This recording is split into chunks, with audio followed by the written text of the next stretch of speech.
بسم اللہ الرحمن الرحیم۔ شروع اللہ کے نام سے جو بڑا مہربان و نہایت رحم کرنے والا ہے۔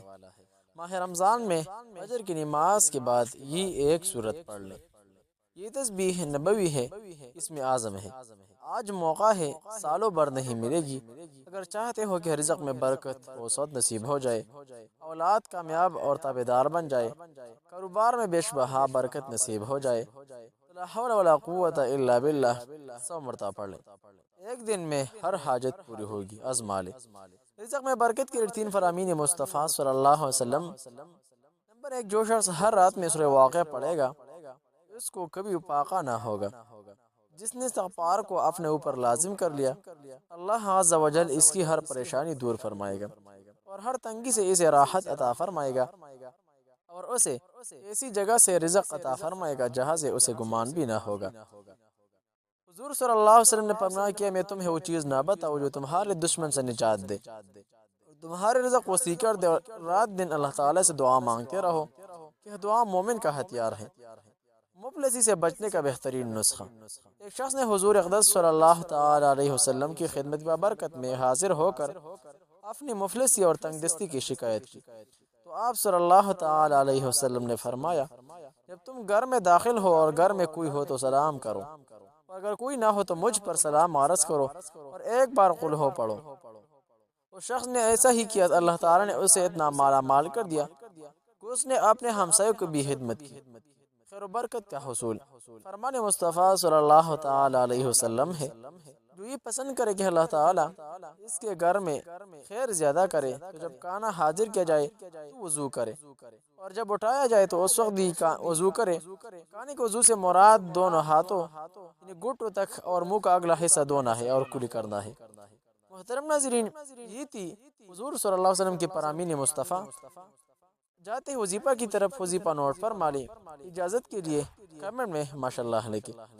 قرآنی سورت نوٹ فرما لیں۔ بسم اللہ الرحمن الرحیم، قل هو اللہ احد اللہ الصمد لم یلد ولم یولد ولم یکن لہ کفوا احد۔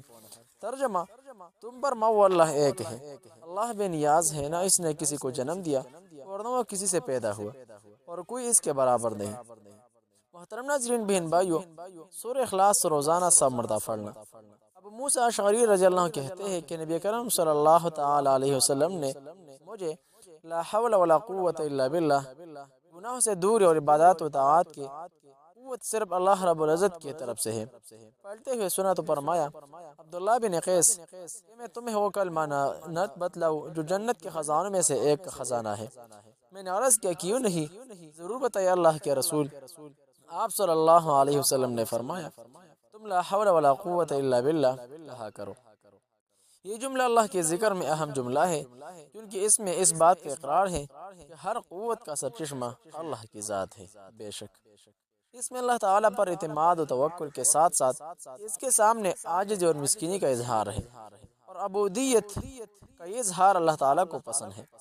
نیکی کا انجام دے کر یا گناہ سے اجتناب کر دل میں پہر کی جذبات پیدا ہو سکتے ہیں، جس کے نتیجے میں نیکی برباد گناہ لازم کی کیفیت پیش آ سکتی ہے۔ اس سے بچاؤ کے لیے اس بات کے دہانی کی ضرورت ہے کہ یہ سب میری کوشش اور بہادری سے نہیں بلکہ محض اللہ کی توفیق اور اس کے احسان سے ہے۔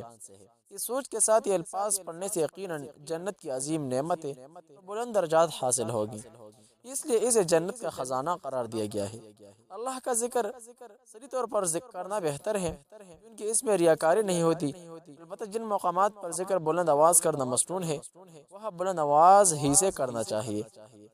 محترم ناظرین، خصوصاً رزق میں برکت کے لیے، مال و دولت کے لیے، کاروبار میں برکت، کامیابی و کامرانی پانے کے لیے، ہر حاجت پوری ہونے کے لیے لا حول ولا قوت الا باللہ روزانہ 100 مرتبہ پڑھنے کا معمول بنا لیں۔ ساری زندگی دعائیں دیں گے کہ کاش یہ وظیفہ پہلے سے پڑھنا ہوتا۔ وظیفہ کی اجازت کے لیے کمنٹ میں ماشاءاللہ لکھیں۔ جہاں بھی رہے خوش رہے، سلامت رہے، صبح و شام آج کے بعد یہ اذکار لازمی پڑھیں۔ السلام علیکم ورحمۃ اللہ تعالی وبرکاتہ۔